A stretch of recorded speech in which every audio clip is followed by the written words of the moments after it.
ya'idukumullahu ihda ta'ifatayn annaha lakum wa tawadduna anna ghayra dhati syawkati takunu lakum wa yuridullahu an yuhiqqal haqqa bi kalimatihi wa yaqta'a dabiral kafirin. Allah berfirman, dan ingatlah, wa idh ya'idukumullah, ingatlah ketika Allah menjanjikan kepada kalian ihda ta'ifatayn, salah satu di antara dua kelompok yang akan bertemu di Badar. Wa idh ya'idukumullahu ihda ta'ifatayn annaha lakum wa tawadduna anna ghayra dhati syawkati takunu lakum. Kalian menginginkan rombongan yang tidak berkekuatan, tidak memiliki persenjataan, wa yuridullahu an yuhiqqal haqqa bi kalimatihi.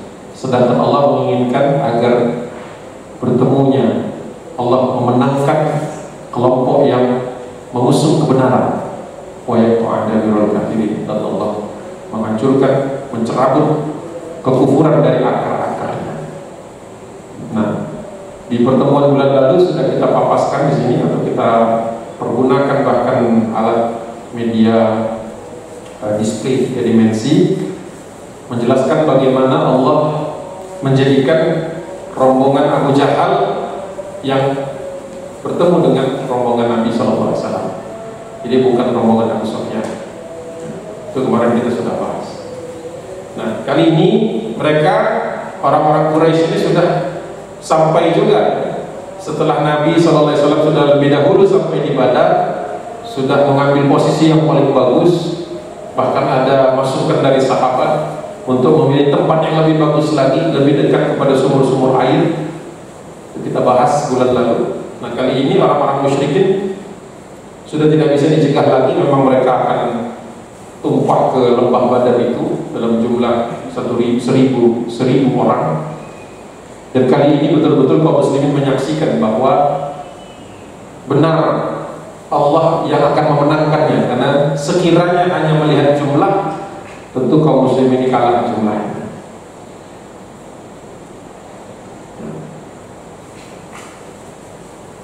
Falamma ra'aha Rasulullah sallallahu alaihi wasallam, ketika Nabi melihat rombongan orang-orang Quraisy itu masuk ke dalam lembah Badar, qala Nabi sallallahu alaihi wasallam, Rasulullah bersabda, Allahumma hadhihi Quraisyun qad aqbalat bi khulayaiha wa fakhriha tuhadaka wa tukadzibu rasulak. Ya Allah, kata Nabi, kami sudah melihat ini rombongan Quraisy qad aqbalat bi khulayaiha, mereka datang dengan angan-angan mereka, mereka datang dengan rencana-rencana jelek mereka, wa fakhriha, mereka datang dengan kesombongan mereka, tuhadaka, mereka memusuhi engkau dan agamamu ya Allah, wa tukadzibu rasulak, dan mereka datang dengan mendustakan rasulmu. Allahumma, kembali Rasulullah memohon kepada Allah, fansurkalladzi wa'adtani, fanasrukalladzi wa'adtani, ya Allah, tolonglah dengan pertolongan yang engkau sudah janjikan kepadaku. Allahumma ahilhumul ghada, ya Allah, binasakanlah mereka di pagi hari ini. Itu doa Rasulullah SAW. Sebagian orang mungkin bertanya, kenapa Nabi tidak mendoakan agar mereka mendapat hidayah? Ada yang bertanya begitu, kenapa enggak Rasulullah enggak mendoakan agar mereka mendapatkan hidayah? Kenapa Nabi berdoa Allahumma ahilhumul ghada? Kenapa Rasulullah berdoa, ya Allah, lumatkanlah mereka pagi ini? Kenapa Rasulullah enggak berdoa, ya Allah, tunjuki mereka? Apa jawabannya? Jawabannya ini sudah di perang, sudah di Badar. Rasulullah sudah sering berdoa itu di Mekah. Bahkan Rasulullah secara spesifik berdoa, ya Allah, kuatkanlah Islam ini dengan salah satu di antara dua Umar, Amr bin Hisham, Abu Jahal, atau Umar bin Khattab, Umar yang kita kenal. Jadi Rasulullah sudah sering berdoa itu. Dan Rasulullah ketika hijrah itu hendak dibunuh sama mereka. Abu Jahal sudah mengelilingi, memerintahkan tujuh pemuda mewakili 7 suku besar di Quraisy itu, minus Banu Hashim dan Banu Abdul Muthalib. sudah siap membunuh Nabi. Jadi babnya sudah lagi bukan doa memohonkan hidayah, tapi doanya adalah menghancurkan kekufuran. Jadi kita harus sudah tahu mana batas kita mengupayakan, mengusahakan mendakwahi mereka. Mana batasan di mana Rasulullah sudah tidak lagi seperti Badar ini adalah siapa yang menang yang berjaya. Jadi umat Islam kalau sudah bicara tentang era perdamaian, umat Islam itu yang paling setia dengan aturan, seperti perjanjian Hudaybiyah, setia dengan aturan, namun mereka yang dikhianati. Jadi begitu jawabannya, bahwa doa ini adalah doa Nabi ketika memang sudah selesai semua tahapan. Berdakwah secara sembunyi-sembunyi sudah, berdakwah secara terang-terangan di Mekah sudah, mengajak mereka secara umum sudah, mengajak mereka secara khusus sudah, tidak melawan ketika dihina sudah, tidak membalas ketika dianiaya sudah semua. Tinggal satu saja yang belum mereka lakukan, yaitu membunuh Nabi di malam menjelang hijrah itu. Tapi Allah Subhanahu wa taala selamatkan Rasul, sehingga mereka tidak bisa melihat ketika Rasulullah meninggalkan rumahnya dan hijrah sampai ke Madinah. Setelah di Madinah, fasenya sudah berubah. Allah menurunkan surah di dalam Al-Baqarah, surat Al-Baqarah, kutiba alaikumul qital wa huwa kurhun lakum. Ayat itu baru turun setelah Rasulullah SAW dalam perjalanan menuju Madinah. Kutiba alaikumul qital, diperintahkan bagi kalian untuk berperang, membela diri kalian, wa huwa kurhun lakum, padahal Allah tahu kalian tidak suka dengan berperang. Siapa yang normal sini suka perang? Pasti orang gila. Siapa yang benar-benar senang dengan perang? Ya pasti orang sakit jiwa.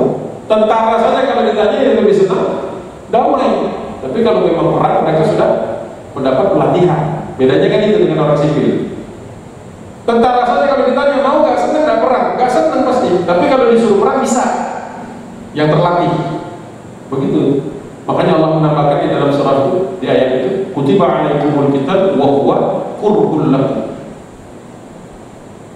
Wa asa an takrahu syai'an wa huwa khairul lakum. Bisa jadi engkau membenci sesuatu, termasuk di antaranya peperangan, padahal itu baik bagimu, untuk menjaga kehormatanmu, menjaga keselamatanmu, menjaga umat, menjaga orang-orang yang lemah.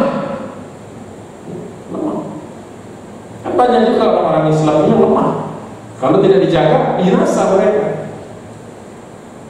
Wa asa an tuhibbu syai'an wa huwa syarrul lakum, masih di ayat yang sama. Bisa jadi kau mencintai sesuatu, misalnya meninggalkan jihad fisabilillah, wa huwa syarrul lakum, padahal itu buruk buatmu. Allah ya'lamu wa antum la ta'lamun. Allah mengetahui rahasia-rahasia, sedangkan kau tidak tahu. Jadi manusia dalam posisi seperti itu. Makanya Nabi SAW doanya di lembah Badar ketika 1000-an kaum musyrikin berhadapan dengan 314 kaum muslimin, itu doanya bukan lagi ya Allah tunjuki hidayah, beri lagi hidayah kepada mereka. Mereka itu sudah siap memenggal kaum muslimin. Doanya adalah doa memohon kemenangan. Di dalam kitab hadis yang lain di Sahih Bukhari itu ada 4 tempat, ada 4 hadis yang berkaitan dengan doa ini. Kalau dari cetakan Darul Hadis itu hadis nomor 2774, karena beda kitab biasanya nomornya bisa berbeda. 6696 saya catat 2801 3274 dari Abdullah bin Abi Aufa radhiyallahu anhu. Rasulullah mengajarkan doanya, Ya ayuhan nas, wahai sekalian manusia kaum muslimin, la tatamannau liqa'al adu. Jangan kalian berharap-harap ketemu musuh. Jangan, kata Rasulullah, berharap-harap ketemu musuh, enggak boleh. Was'alullaha ta'ala al-afiyata.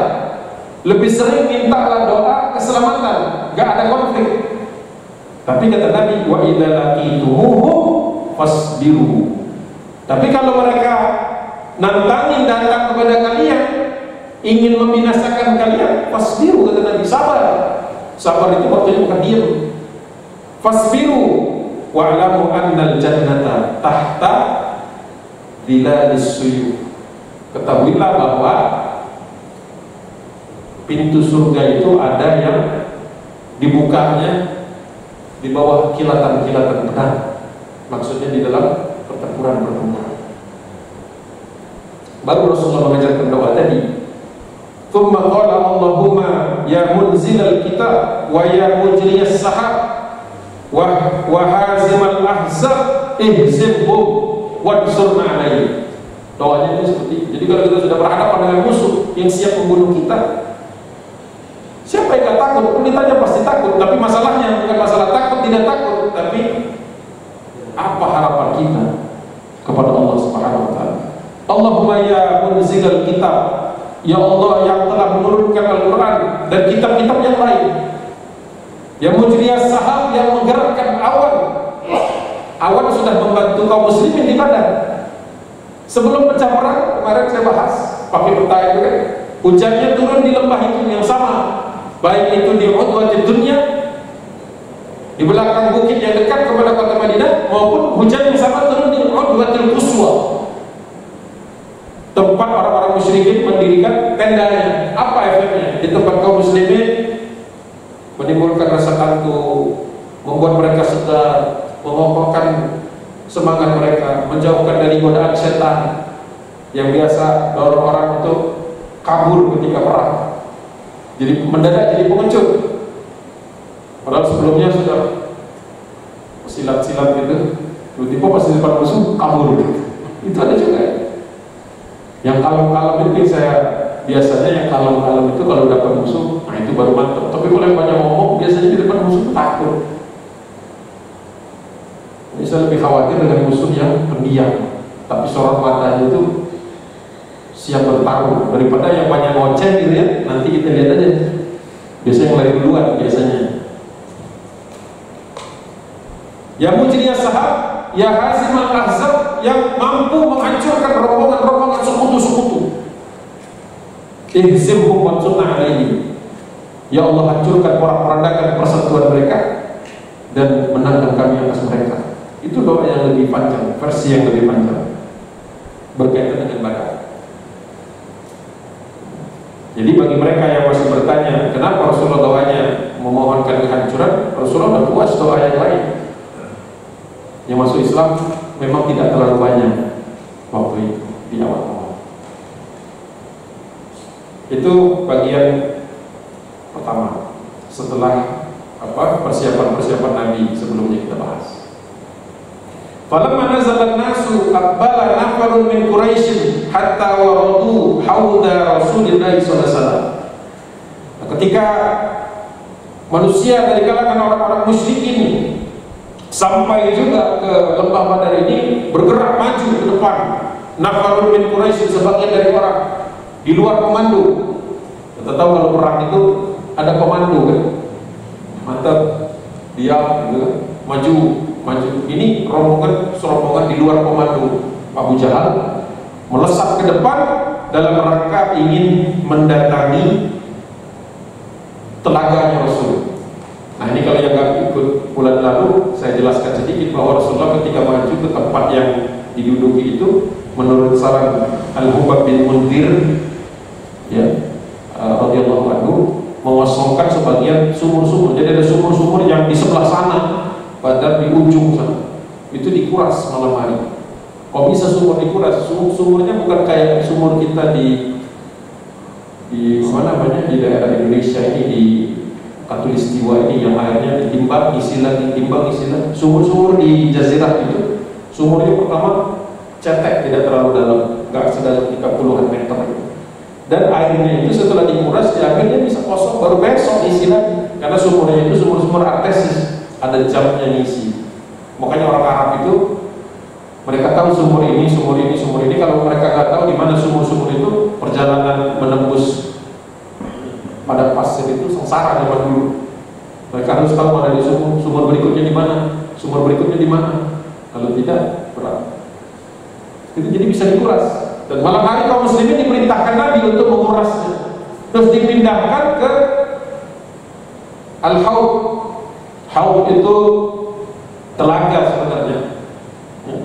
Telaga, tapi lebih tepatnya lagi adalah semacam penampungan air. Dari batu-batu yang ditumpuk mengelilingi, membuat semacam kolam. Kemudian diberikan tanah di samping itu supaya nggak merembes. Ya pasti merembes tapi tidak banyak. Situlah ditampung air. Untuk apa air itu? Kalau menurut usulan dari Al-Hubab bin Munzir adalah tsumma nuqatilal qauma wa nashraba wa la yashrabun. Nanti ketika kita sudah berperang melawan mereka, kita bisa minum dengan mudah nanti. Kita bisa minum kalau kita butuh air. Dan mereka wala yashrabun, mereka nggak bisa, haus. Silahkan mereka jumlahnya banyak, silahkan mereka punya persenjataannya lengkap, nggak punya air, perang di padang pasir, celaka. Air. Itu taktik yang diterima oleh Rasulullah SAW. Nah, serombongan orang-orang ini kemudian berlari menuju haudnya Nabi SAW. Nah, di dalamnya adalah fihim Hakim bin Hizam. Ada seorang yang bernama Hakim bin Hizam, orang yang nantinya masuk Islam. Para sahabat sudah menyiapkan panah dan tombak seperti itu, karena orang-orang ini masuk ke wilayah kaum muslimin. Faqala Rasulullah SAW, da'uhum, kata Nabi, tahan dari mereka, jangan panahi mereka, kata Nabi. Fama syariba minhu rajulun yawma idzin illa qutila. Seluruh yang minum nanti dari telagaku itu tanpa seizinku akan terbunuh semuanya hari ini, kata Nabi SAW. Illa makana min Hakim bin Hizam, kecuali Hakim bin Hizam, dia akan diselamatkan oleh Allah Subhanahu wa taala. Fa innahu lam yaqtul, maka dia insyaallah tidak akan terbunuh dan dia akan mendapati hari-harinya masih panjang. Tsumma aslama ba'da dzalik fa hasuna islamahu fa kana idza ijtahada fi yamini qala la walladhi najani min yaumi badrin. Dia hidup panjang, setelah itu masuk Islam, dan Islamnya kualitasnya bagus. Dan nantinya suatu saat ketika dia berperang bersama kaum muslimin, banyak orang bertanya, kok engkau bisa selamat di Badar itu? Kok bisa selamat di Badar? Padahal engkau termasuk di antara orang-orang yang sebenarnya melanggar aturan. Kata dia, walladzi najjani min yaumi badr. Memang Allah Subhanahu wa taala sudah pilih saya, sudah selamatkan aku di Badar itu dengan kebesaran Allah Subhanahu wa taala. Jadi dalam kasus-kasus tertentu Rasulullah SAW diberikan petunjuk oleh Allah Subhanahu wa taala untuk melakukan sesuatu atau tidak melakukan sesuatu. Dikasih lihat sama Allah. Dan ini yang membuat sebagian orang itu penasaran, gimana caranya Rasulullah bisa tahu. Apakah semua orang bisa punya ilmu seperti ini, ilmu melihat apa yang akan terjadi di masa yang akan datang? Tentu saja tidak. Ini hanya kekhususan bagi Nabi SAW, sesuatu yang tidak mungkin kita ulangi. Pertama karena kita tidak setara tentu saja dengan Rasul, dan yang kedua ini adalah hak prerogatif Allah. Manusia pada umumnya ditolong sama Allah. Bapak dan Ibu mungkin pernah dalam keadaan susah, tiba-tiba tertolong. Itu pertolongan dari Allah Subhanahu wa taala. Yang mungkin kita tidak ceritakan kepada orang lain, mungkin malu atau mungkin kita merasa tidak pantas untuk mendapatkannya. Tetapi yakinlah bahwa Allah Subhanahu wa taala itu menjaga kaum muslimin secara berjamaah maupun individu-individu. Penjagaan Allah itu yang menjadikan kita tetap istiqomah insyaallah di dalam Islam ini, karena kita yakin al-Islam yaqulu wa la yu'la alaihi, bahwasanya Islam itu adalah yang tertinggi dan tidak ada yang melebihi. Itu kisah tambahan dari Ibnu Ishaq terkait dengan orang-orang yang kehausan, yang terakhir dengan orang-orang yang kehausan. Sekarang sudah berhadapan-hadapan, sedikit orang tadi sudah kembali lagi. Lammat ma'annal qawmu, ketika orang-orang Quraisy sudah mulai rapi atau sudah tenang di dalam barisannya, ba'athu Umair bin Wahab al-Jumahi. Mereka mengutus salah seorang di antara mereka yang bernama Umair bin Wahab. Umair bin Wahab ini termasuk gembong musyrik juga, salah seorang tokoh mereka. Faqalu, mereka berkata kepada Umair bin Wahab, "Uhzur lana ashab Muhammadin."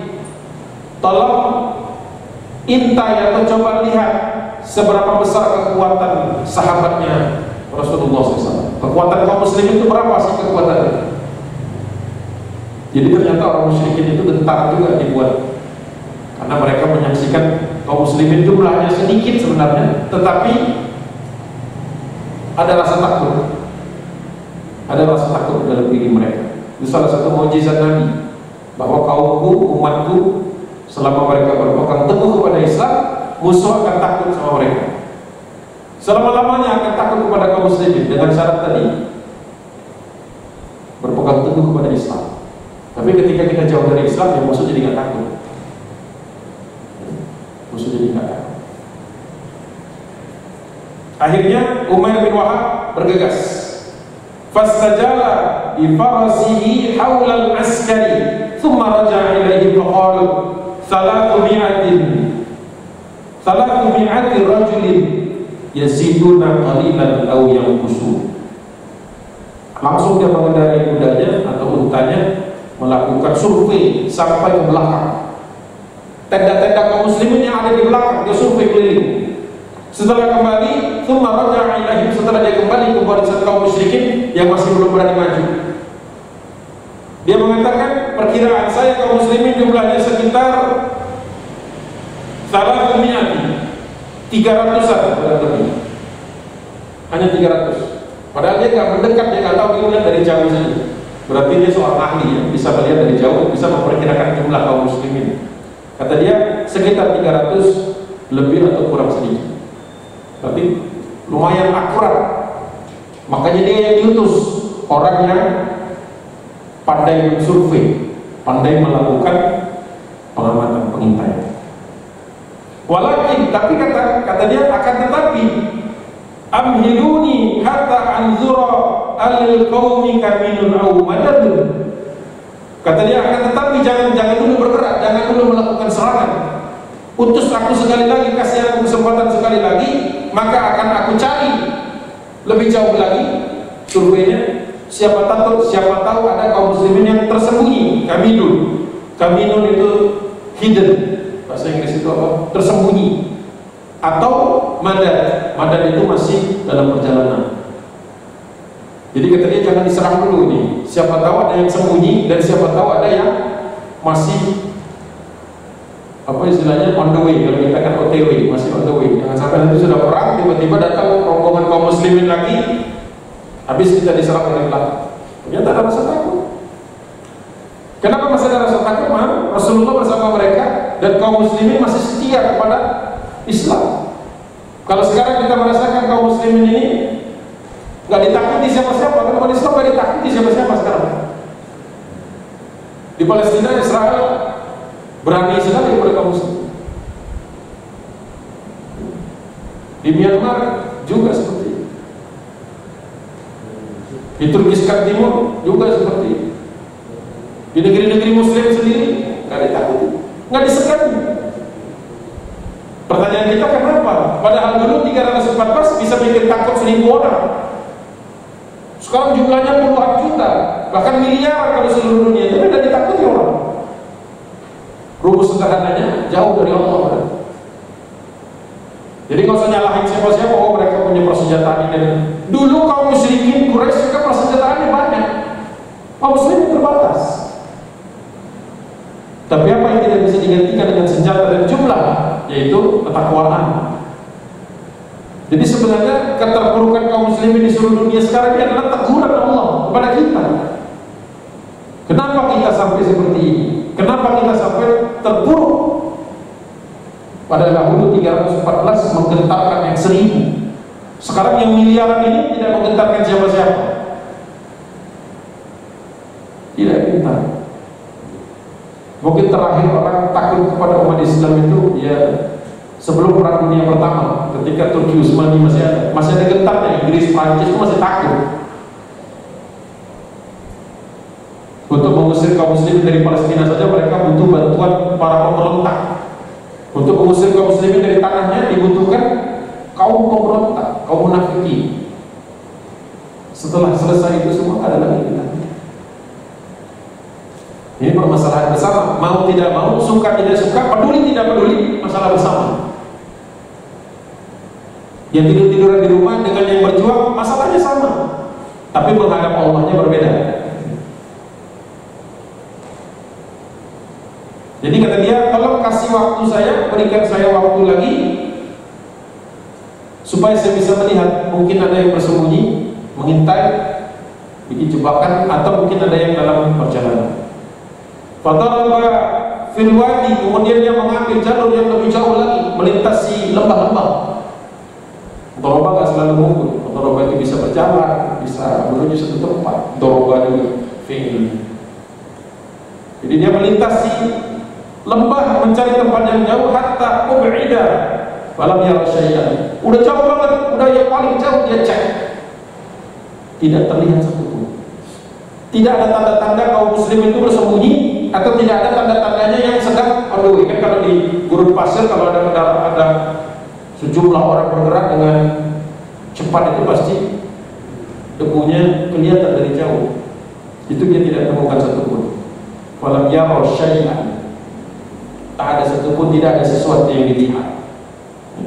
Faraja'a ilaihi, kembali lagi dia kepada orang-orang musyrikin Quraisy yang masih menunggu laporan dia.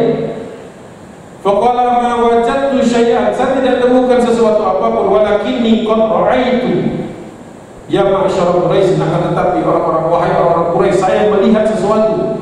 Jadi al-balaya tahmilul manaya, unta-unta mereka itu sepertinya sudah siap untuk mengangkut jenazah-jenazah. Wah, ini kalau kita menghadapi lawan yang udah siap mati, itu kan deg-degan jadinya. Kenapa? Dia mati udah siap, kita yang gak siap mati. Kalau berperang itu yang paling kuat adalah yang paling siap, mengambil resiko maksimal. Makanya banyak orang bersenjata lengkap, pakai alat segala macam, pakai perlindungan diri, pakai ini semua. Karena mereka berperang untuk hidup. Kaum muslimin berperang iskariman abu syahidah. Syahid merupakan sesuatu hal yang tidak aneh buat kaum muslimin. Dan kalau menang, itu atas izin Allah Subhanahu wa ta'ala. Makanya dari dulu pasukan salib juga gak berani perang habis-habisan dengan kaum muslimin, karena kematian bukan sesuatu yang ditakuti oleh kaum muslimin waktu itu. Kalau sekarang takut mati. Ya sebenarnya semua orang takut lah mati, proses matinya. Tetapi bahwasanya kita yakin dengan seyakin-yakinnya kehidupan kita ini pasti ada akhirnya semuanya, kan? Apa ayatnya itu? Allahumma shalli ala sayyidina kullu nafsin dha'iqatul maut fa innama tuwaffawna ujurakum yaumal qiyamah. Jadi kenapa Allah gandengkan itu? Ya. Tidak ada yang pernah bernyawa kecuali kullu nafsin dha'iqatul maut, pasti didatangi oleh kematian. Fa innama tuwaffawna ujurakum yaumal qiyamah, nanti balasannya itu disempurnakan di hari kiamat. Maka semua kaum muslimin itu yang sudah syahid itu lagi menunggu waktu itu, mereka tidak sabar. Karena apa? Nanti disempurnakan. Tuwaffawna ujurakum, disempurnakan pahala-pahala mereka.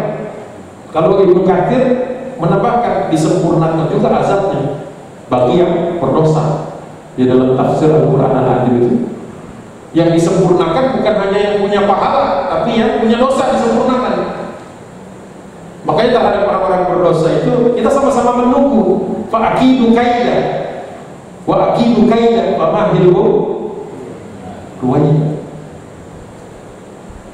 Sama-sama nunggu kita. Dia dengan bangganya nunggu siap masuk neraka. Karena ada akhir-akhir ini banyak orang yang siap masuk neraka jahanam. Jangan ikut-ikutan ya anak-anak muda muslim. Katanya ngapain di surga, kalau di neraka kan bisa ketemu. Dia ngomong, artisnya bukan saya ngomong, saya nggak bilang semua artis di neraka. Tapi orang itu ngomong katanya di neraka banyak artis, dia mungkin mau dukung di situ. Dia pikir neraka apa gitu ya, taman gitu kan. Dia nggak tahu di neraka jahanam seperti apa. Atau tidak percaya, bukan tidak tahu, tidak percaya. Fa innama tuwaffawna ujurakum yaumal qiyamah faman zuhziha 'anil nar wa udkhilal jannata faqad faz. Betul. Barang siapa yang selamat dari api neraka jahanam dan dimasukkan, bukan masuk, bahasanya wa udkhila. Udkhila itu yang masuknya pasif. Dimasukkan, air dimasukkan. Bukan maunya air, tapi maunya yang nuang.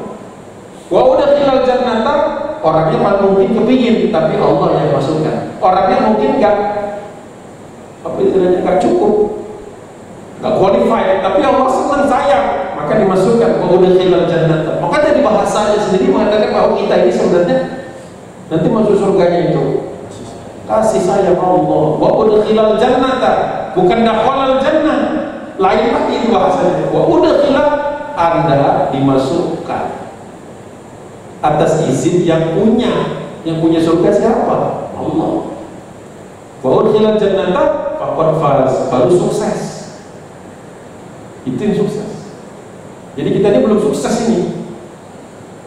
Belum sukses. Definisinya masih hidup. Gimana mau masuk surga? Masuk surga harus mati dulu. Makanya tidak ada kekhawatiran akan kematian, kecuali mati dalam keadaan su'ul khotimah. Itu yang kita takuti. Jadi kalau ada orang takut mati, tanya kenapa takut mati? Takut su'ul khotimah. Oh iya benar. Jadi bukan kematiannya, tapi hasil dari kematian itu, akhir dari kematian itu di mana? Itu yang kita takuti. Sampai kapanpun pasukan musuh tidak akan berani. Nah, ketika kita sudah kena penyakit apa namanya? Al-wahan. Apa al-wahan itu? Hubud dunia. Nah, itu yang terakhir itu. Wa karamiyatil maut. Jadi kebalikan dengan yang tadi. Kata Rasulullah, nanti akhir zaman kalian jumlahnya banyak, tapi kalian tidak ada artinya. Kenapa? Pertanyaan persahabatnya, Rasulullah kenapa begitu? Kalian teringat terkena penyakit al-wahan. Wa ma hiya al-wahan? Apa itu wahan ya Rasulullah? Hubudnya wa karamiyatil maut. Cinta berlebihan kepada dunia, takut kepada kematian. Takut kepada kematian. Padahal ciri orang yang beriman itu dia tidak khawatir dengan kematian, karena dia sudah hidup sesuai dengan aturan Allah. Maka setelah mati transisi ke masa yang ke alam yang lain, tapi sudah jelas mau menanya. Begitu.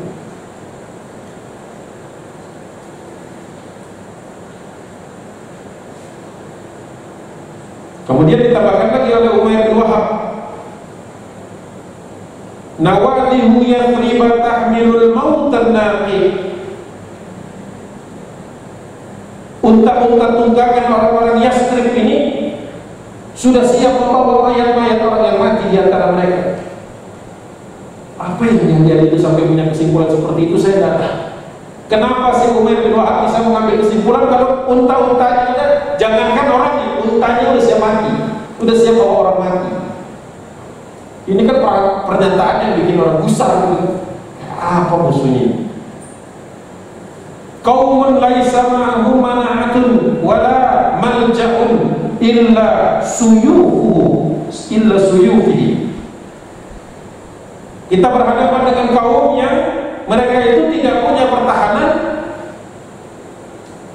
dan tidak ada cara keluar, tidak terfikirkan untuk pergi kecuali illa suyufihi, kecuali dengan pedang. Jadi mereka ini akan berperang sampai habis. Jadi kata Umayyah bin Wahab, kita ini berhadapan beda dengan ini musuh kita. Kalau dulu mereka berperang dengan batu bakar, dengan suku-suku yang lain, Banu Juhani dan sebagainya. Orang Quraisy kan banyak juga musuhnya. Tapi kan ini musuhnya lain, kata dia. Musuh kita ini binatangnya sudah siap mati juga dan siap memanggul orang mati, dan mereka ini tidak ada rencana untuk melarikan diri. Mereka semua akan bertahan di tempatnya dan berperang sampai berperang dengan pedang. Masih dia berikan assessment, ini seperti assessment, seperti penilaian. Jadi orang dikirim, tolong dong lihatin musuh kita kualitasnya bagaimana, intelijen yang Quraisy. Kata dia, wallahi ma ara an yaqtula rajulun minhum hatta yaqtula rajulan minkum. Kata dia, demi Allah, Saya tidak melihat kalau kita bunuh mereka satu, kalian juga akan kehabisan satu. Ini kalaupun kita menang, kata dia, jumlah kita akan habis sebanyak jumlah mereka. Kalau kita menang, jumlah kita akan habis sebagaimana jumlah mereka. Fa idza asabu minkum a'dadahum fama khairul 'aishi ba'da dzalik. Kalau itu terjadi, mereka habis, kita juga habis. Untuk apa hidup setelah itu? Untuk apa hidup setelah itu? Jadi mereka tidak siap dengan kematian. Kasihan. Masalahnya zaman dahulu kaum musliminnya sudah siap. Kaum muslimin sekarang Allahu a'lam. Saya beri dulu sebentar. Ini menurut saya dialog-dialog seperti ini kelebihan Ibnu Hisham dan Ibnu Ishaq. Mengumpulkan catatan-catatan para ulama zaman dahulu, hadis-hadis yang mungkin kita kalau cari sendiri nggak ketemu. Udah kumpulkan, disusunkan sehingga kita bisa menikmatinya seperti ada di depan kita, seperti kita lagi melihat peristiwa itu. Nah, kalau secara umum semua orang sudah tahulah Badar itu kayak apa, nggak perlu saya ulang-ulang kan, sudah tahulah Badar seperti apa, ujung, akhirnya, awalnya. Tapi mungkin ada fase-fase yang mungkin belum tahu.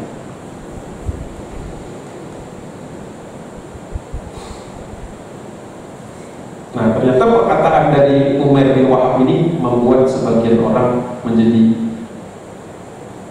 ragu-ragu. Nah, mulai terjadi perselisihan di antara mereka. Jadi terjadi perselisihan di antara mereka. Mulai ragu-ragu mereka, waduh, berangkat buat menang, bukan buat mati gitu. Menurut mereka kematian adalah kekalahan.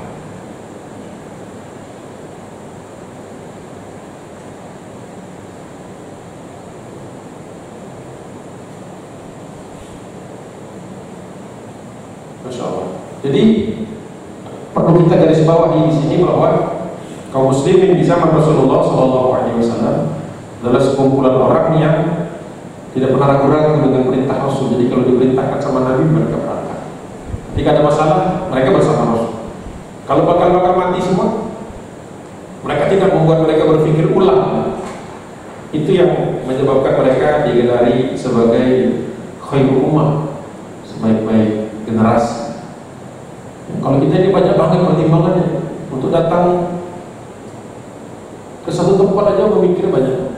Apalagi diajak aksi, berat, hitungannya banyak, macam-macam. Mulai dari yang personal yang maksudnya, aduh capek nih, ngajar ngaji itu susah gitu, macam-macam alasannya, pusing lah, inilah. Kadang-kadang nggak ada respon sama sekali, susah juga. Ya akhirnya kita juga gitu nggak bertambah banyak kadang-kadang kajian. Apalagi cuma lihat judulnya, Badar, saya sudah tahu Badar gitu. Aneh gitu. Makanya saya suka tambahkan ke masjid-masjid atau pengajian-pengajian, jangan tulis Badar aja, kasih apa istilahnya judulnya bawahnya sedikit. Oh ya, apa namanya, tambahan misalnya kalau untuk yang ini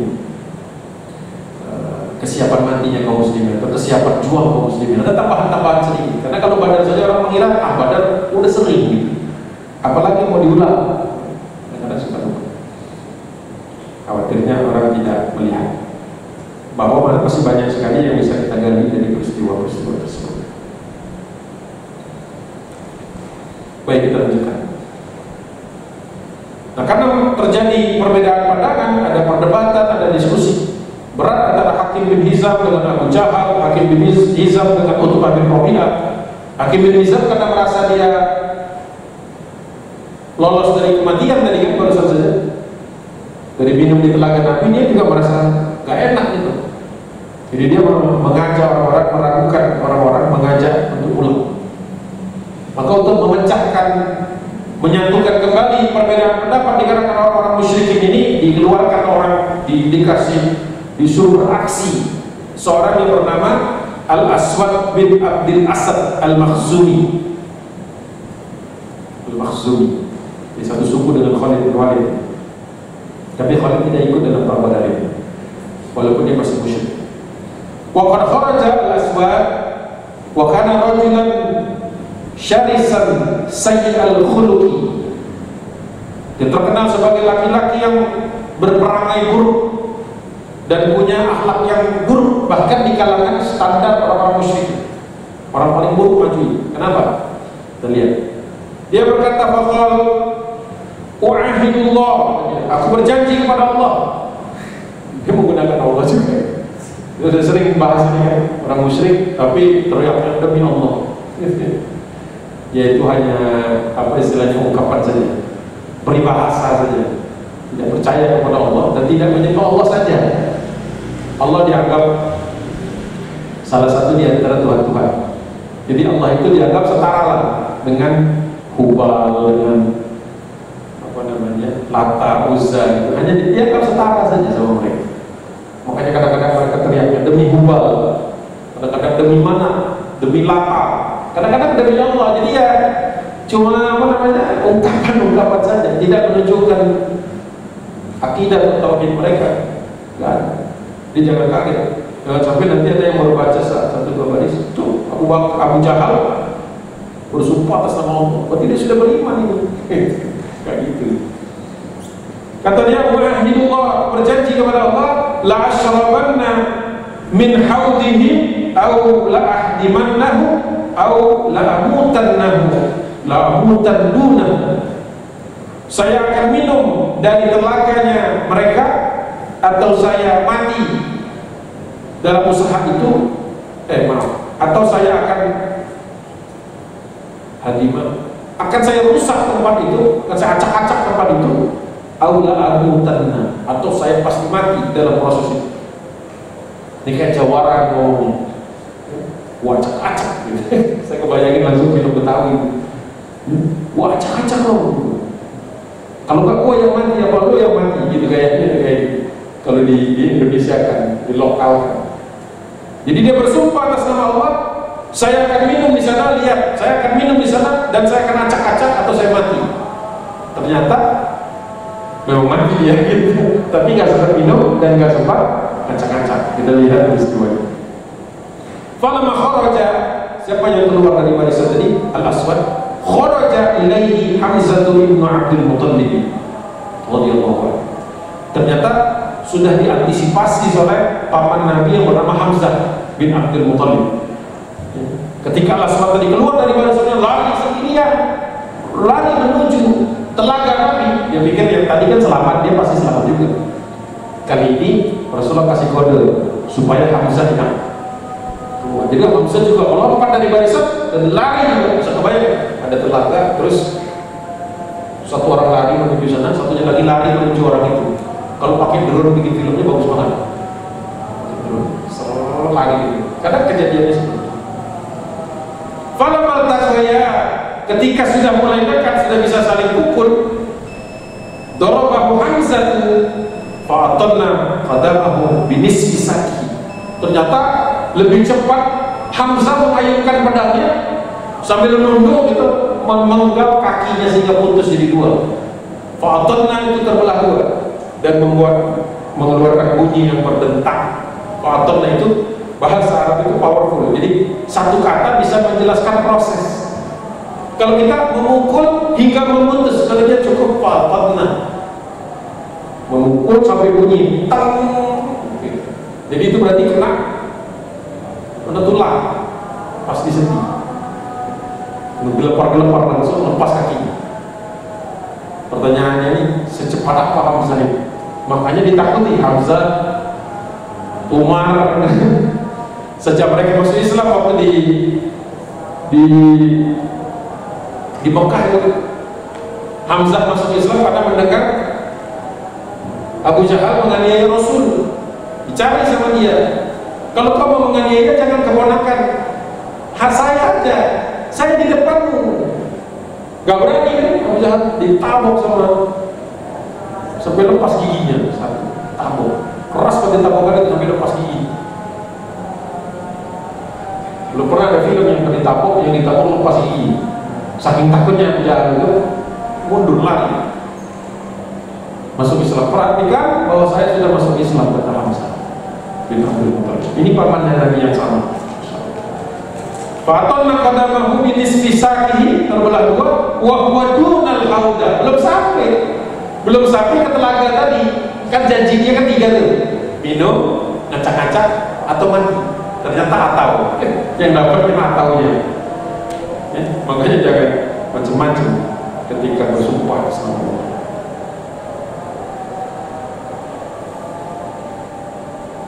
Thumma haba ilal haudi, masih dia mencoba merangkak menuju, padahal kaki udah lepas, masih mencoba merangkak menuju telaga tadi, ilal haudi hatta iktahama fihi, sampai dia sudah hampir dekat sekali di bencak itu,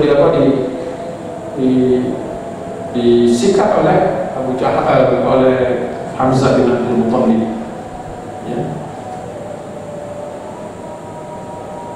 Wa'tabahu Hamzatu fadarabahu hatta qatalahu fil. Sudah sedekat dengan haud, mungkin dia ingin merealisasikan sumpahnya itu minum di situ, tetapi oleh Hamzah dibunuh dia sebelum sampai ke haud, dan dia mati dalam keadaan sesuai dengan sumpahnya, yaitu dia mati. Pelajaran buat kita bahwa kematian itu sudah pasti datang.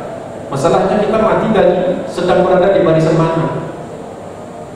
Kita wafat dalam keadaan istiqomah di dalam barisan kaum muslimin, membela urusannya, memperjuangkan maslahatnya, melindungi umat ini dari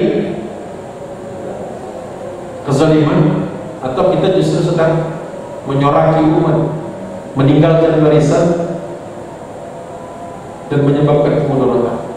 Itu semua dicatat sama Allah SWT, tidak ada yang luput satu pun. Jadi bukan masalah kematiannya saja yang kita permasalahkan, tapi nanti kita matinya dicatat Allah itu dalam keadaan sebagai muslimun atau sebagai mujrimun, banyak dosa, banyak maksiat atau banyak kemudaratan yang ditimbulkan. Saya cuma satu lagi, kalau boleh nambah satu lagi, karena pada Isa harus kita izin saya. Jadi kalau boleh nambah sedikit lagi, nanti setelah Isa kita selesai. Satu lagi, karena ini satu nafas ceritanya sedikit. Nanti setelah itu kita langsung bisa melihat siapa dari Aswad tadi mati, kan kelihatan itu dari barisan kaum musyrikin. Ya, kelihatan dari barisan kaum musyrikin, itu menyimpulkan, kebayang nggak kalau jagoannya mati itu kan menimbulkan shock, menimbulkan rasa khawatir. Waduh, kalau Aswad saja cuma sekali tebas bisa mati, gimana kita, gitu kan? Kalau orang yang menganggap Aswad itu jagoannya mereka, sekali tebas mulai ada rasa takut pasti. Yang tadinya sudah sebenarnya ada perpecahan, ada ketakutan, sekarang makin takut. Maka Abu Jahal memerintahkan agar masuk ke acara kedua. Acara pertama tadi sudah selesai, acara kedua ini yang biasa dilakukan oleh orang-orang Arab sebelum perang, yaitu apa yang dikenal dengan istilahnya al-mubarrazah, pertanding yang resmi. Kali tadi tidak resmi. Qala thumma kharaja ba'da Utbah bin Rabi'ah baina akhihi Syaibah bin Rabi'ah wa ibnihi Al-Walid bin Utbah. Dikeluarkan 3 jagoan, diperintahkan oleh Abu Jahal sebagai pimpinan tertinggi. 3 jagoan mereka, 3 champion, 3 petarung. Pertama Utbah bin Rabi'ah, saudaranya Syaibah bin Rabi'ah, dan anak dari Utbah tadi Al-Walid bin Utbah. 3 orang maju menantang 3 jagoan dari kaum muslimin. Hatta idza fasala min as-saffi da'a ila al-mubarrazah. Ketika sampai di depan barisan kaum muslimin, mereka menantang mubarrazah. Mubarrazah itu perang tanding. Selalu orang Arab bikin acara perang itu ada perang tanding dulu. Rule-nya sederhana, bertempur sampai mati. Dan manakala dia bisa 1 lawan 1, 2 lawan 2, 3 lawan 3, 4 lawan 4, terserah. Pokoknya sebanyak yang mereka mau. Dan aturannya cuma sederhana. Kalau ada satu yang sudah berhasil, maka dia boleh nimbrung. Kebayang nggak? Ini 3 lawan 3, kalau yang satu berhasil, dia boleh nimbrung. Nah, tentu bantuin temennya kan. Nah, jadi bisa jadi nanti Setelah 3 lawan 3 bisa 3 lawan 2 jadinya. Jadi berat itu kondisinya. Itu saja aturannya sederhana. Boleh pakai apa saja, mau pakai pedang, mau tombak, mau pisau, apa terserah. Mau pakai tameng boleh, terserah. 3 orang keluar dari barisan itu dan menentang kaum muslimin. Fakharaja ilaihi fityatun minal ansar. Thalathatun, keluar dari barisan kaum Ansar 3 orang pemuda. 3 orang anak keluar, remaja. Yang pertama wahum Aufun wa Muawwidh ibna Al-Harith, 2 orang anaknya Al-Harith. Yang pertama Auf, yang kedua Muawwidh. Auf dan Muawwidh. Dan satu lagi wa rajulun akhar yuqalu lahu Abdullah bin Rawahah. 3 orang. Abdullah bin Rawahah. Semuanya Ansar. Langsung ngambil pasangan masing-masing menghadapi Utbah, Syaibah dan Walid. Faqalu, orang-orang Quraisy tadi berkata kepada mereka, "Man antum? Kamu siapa? Kau berani-beraninya menghadapi kami?" Ya? Siapa lu? Katanya, "Man antum?" Mereka menjawab, "Faqalu rahtun minal ansar." Kami adalah kuncupnya orang, kuncup kan kalau bunga itu kan ada bagian ujung itu, bagian terbaik. Maksudnya begitu. Kami adalah yang termuda dan terbaik dari kalangan Ansar. Kata mereka jawabannya sederhana, tidak menepuk dada. Kami, saya Abu, saya Muawwidh, perkenalkan ini Abdullah bin Rawahah. Rahtun minal ansar, kuncup awal bunga yang paling depan, yang paling muda dan yang paling bagus. Wah, langsung direndahkan kata mereka. Qalu ma lana bikum min hajatin. Kami tidak ada urusan dengan yang begini-begini, terlalu gampang nanti kalian ini. Nanti kalah ini kalau cuma begini saja. Jadi mereka sombong. Ya, ma lakum bikum, ma lana bikum, kami tidak ada urusan dengan kalian min hajatin. Perang ini tidak ada urusan dengan kalian. Tsumma nada munadihim, kemudian mereka kembali berteriak atau berkata menantang, "Ya Muhammad, wahai Muhammad, akhrij, keluarkan ilaina akfa'ana min qaumina, keluarkan yang setara dengan kami, keluarkan apa istilahnya, jagoan-jagoan yang sekufu dengan kami, yang selevel, sekufu, selevelan," kata mereka. Faqala Rasulullah SAW, "Kum ya Ubaidah ibn al-Harith, wa kum ya Hamzah, wa kum ya Ali." 3 orang suruh maju sama Rasulullah SAW. Abu Ubaidah al-Harith, kemudian Hamzah dikeluarkan lagi sama Nabi, dan Ali bin Abi Thalib. Ketika 3 orang tadi sudah maju di depan, ditanya lagi oleh mereka, "Mana antum?" Sombongnya luar biasa. Siapa yang gak kenal Ali? Tadi baru saja lihat Hamzah. Abu Ubaidah senior dari kalangan Muhajirin. Mereka masih bertanya, "Siapa kalian?" Qala Ubaidah, wa qala Hamzah, wa qala Ali. Qalu na'am akfa'ul kiram, kata mereka. Nah, ini baru selevel dengan kami, ini baru lawan yang mulia mereka. Jadi mereka meremehkan kaum Ansar. Ini masih ada sifat-sifat jahiliyah, yaitu merasa lebih hebat.